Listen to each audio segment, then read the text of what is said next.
Ladies and gentlemen, welcome back to another episode of the Full 90. Today it is time for the Week 24 Premier League predictions. Real quick, as you may have missed it from the Champions League video, because I know some of you aren't as interested, these were the winning member-only accumulators over the weekend, and there were some good ones down here, but the main one I wanted to specifically shout out was the Sunday fivefold mega accumulator of Juventus and Barcelona to win, Napoli -2 handicap, and then Man City to win both teams to score, and Ajax to win and over 3.5 goals at odds of nearly 40-1. So shout out to the new members that have joined since the last Premier League video: Eric C, 10 Less Yang 73, Henning Dalby, Rene Madrigal, Sick Flow, Rudy Mawuku Akpabla, John Espen Road. Thank you so much for supporting the channel. If you want to get involved, you can click the join button down below or the first link in the description. But today it is time, as I said, for week 24 of the Premier League predictions, and my goodness, I have some exciting tips today. I've got a tip worth 4.5-1. We've got multiple above 3-1, just single tips, and I've got a fourfold for you for the fixtures this week in the Premier League for free that will be at the end of the video. So kicking it off, Aston Villa, Arsenal, early kickoff.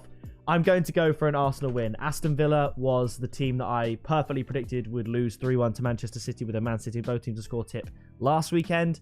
And I don't know the Arsenal result against Man City. As an Arsenal fan, I'm worried. I'm nervous. I think had we been able to play them when we were due to play them last year, I think we would have had a better chance than I feel like we do today. The game kicks off in about 8 hours. So I'm a little bit scared. But hopefully Arsenal can get... I'd be happy with the point there, honestly. But I'm going to go for a 2-1 win to Arsenal. My tip is Arsenal to win and both teams to score at 3.75. Arsenal's away record's been almost equally as good as their home record, whereas in previous seasons, their away record is what has left us floundering in those, top middle table spots. I think we're going to get the win, but I do think Aston Villa will be able to breach that Arsenal defence just once. Don't talk to me about VAR. Fuming that you can have human error in what is specifically designed to get rid of human error, but Arsenal should have had all 3 points against Brentford. That's just the way I see it. Not to say Brentford didn't play well, but on the balance of chances that happened, given that the one goal Brentford scored shouldn't have been a goal, Arsenal therefore should have won the game 1-0. So that was very, very frustrating as an Arsenal fan, because this gap, as you can see now, is only 3 points when it should be 5. But moving on to Brentford Palace, I have a lot of time for Brentford, despite what I just said. And Palace are not looking too great at the moment. They somehow managed to get a draw against Brighton, as they always do, despite being outplayed. Brentford at home, 2-0 to Brentford. My tip is Brentford to win at 1.9 and 1.84. It says here, obviously, odds do vary for certain bookies, but going for Brentford to win here, I think it will be comfortable enough as it is at home, and I'm going for a Brentford win. After that, it's Brighton up against Fulham. I think Brighton are going to be able to win this game, so I'm going to go for a 2-1 win to Brighton. However, this could be a 2-2, it could be a 3-3, and you can get the same odds, 1.66, for Brighton just to score twice, because normally, if you've got the odds of a victory and scoring twice as the same, typically you'd go for the victory, because the implication would usually be if they score 2 goals, they would win the game. However, when you're against Fulham, that might not necessarily be the case. I could easily see a 2-2 or even a 3-2 loss. I don't think Fulham are going to win, but I think it might be safer to just err on the side of caution, ignore the result, and just say that Brighton score 2 goals at the same odds as the win here. Chelsea Southampton after that, I'm going for a 2-0 win to Chelsea. Look at these L's. I'm going for Chelsea to win and under 3.5 goals at 2. I think the odds are fairly good. I don't see it being 4-0, 3-1, something like that. Chelsea they're not about that.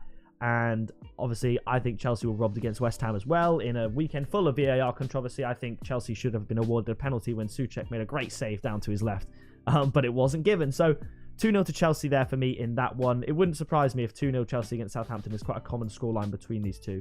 After that, Everton Leeds. Everton at Goodison Park beaten by Liverpool. Obviously, in last week's video, I said I thought Liverpool would beat Everton. I said 1-0, but in the end, it was a fairly convincing 2-0 win. But Everton Leeds struggling to get a win, as you can see there. Everton struggling to get a win other than against Arsenal, of course. New manager bounce, all that stuff. Goodison Park is a tough place to go, always has been. I'm going to go for a 1-1 draw. My tip is both teams to score at 1.8. After this, Nottingham Forest up against Manchester City. Should Man City beat Arsenal, they'll not. I mean, if they beat Arsenal and then Arsenal drop points to Villa, this could be a chance for Man City to really basically go top of the table. So I'm going to go for a convincing Manchester City win at 3-0. And my tip is Man City -1 handicap at 1.83.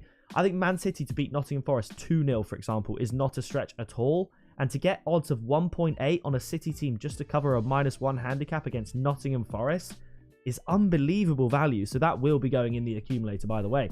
Moving on, we have Wolves up against Bournemouth. I think this is going to be a classic Wolves result. I'm going to go for a 1-0 win. My favourite tip of the video, draw half-time, Wolves full-time. I think 0-0 half-time, 1-0 full-time. Wolves take the win. And yeah, I'm going for it in this fixture. Bournemouth did look better against Newcastle. Their stats improved, and I had a friend that was at the game, and he said that Bournemouth looked like a completely different team. You know, they had some people returning, and he said they looked better. However, Wolves, they're putting a little bit of a run together. You can see they're 15th now.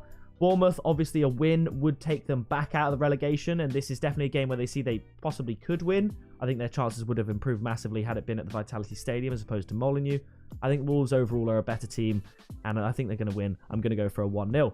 After that, Newcastle up against Liverpool. Liverpool getting the win against Everton. Newcastle draw. And, I mean, it's difficult to see where the goals are going to come from for Newcastle, but at St. James's Park, I think they bagged one. Do I think Newcastle can breach what has been a very solid Newcastle defence, a team that's barely conceding goals? I do, but perhaps only once. Obviously, Liverpool currently the only team to beat Newcastle in this entire Premier League season. Let's not forget. Newcastle have only lost one game, which is less than anyone, but it was against Liverpool. But then again, that was at Anfield. So whilst Liverpool got a good result against Everton, I'm going to go for 1-1. My tip is both teams to score at 1.61. Liverpool could get a win. They could take 6 points from a team that have only lost 2 games all season. That would be quite phenomenal. But Newcastle just aren't quite at the races here. Looking a lot like the Arsenal Invincibles there. So I'm going to go for the 1-1 draw. After that, Man United, Leicester City. I think this is going to be an absolute belter, an absolute cracker. I'm going to go for a 3-2 win to Manchester City. Manchester United. That's blasphemous as far as some people are concerned. Man United, I think it's going to be a belter. I suppose I'm normally, if I'm thinking a high-scoring win with voting to score, I'm usually attributing that to Man City. But I think Man United are going to win this one in a high-scoring game. I'm going to go Man United to win and both teams to score at 3. You could go both teams to score an over 2.5 goals. Look at Leicester's games.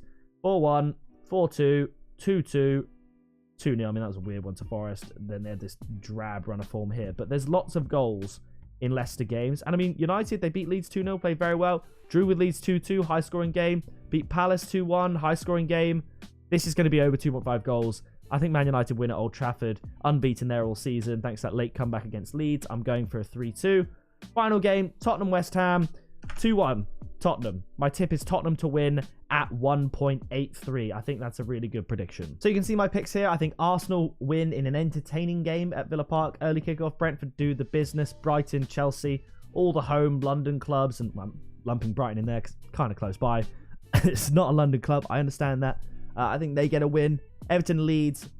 Quite a physical game. I'd look at maybe cards in this fixture. Man City to get the job done against Forest. I think the value is amazing there. Wolves to beat Bournemouth. Newcastle, Liverpool, perhaps maybe even an underwhelming game. Man United to win in a thriller, and Tottenham to bounce back from their Champions League defeat and beat West Ham. And here we have the fourfold. Brentford to beat Palace, Brighton to score 2 or more goals, Chelsea in under 3.5, and Man City -1, odds of 11.66. Put 10 on it, 116.66. If that suits your fancy. So that is going to do it for the week 24 Premier League predictions. If you did enjoy it and you like the look at the tips, the accumulator, then feel free to drop a like, subscribe so you don't miss any future videos, and as always, leave your predictions in the comments. That is going to do it from me, and I'll see you in the next video very soon.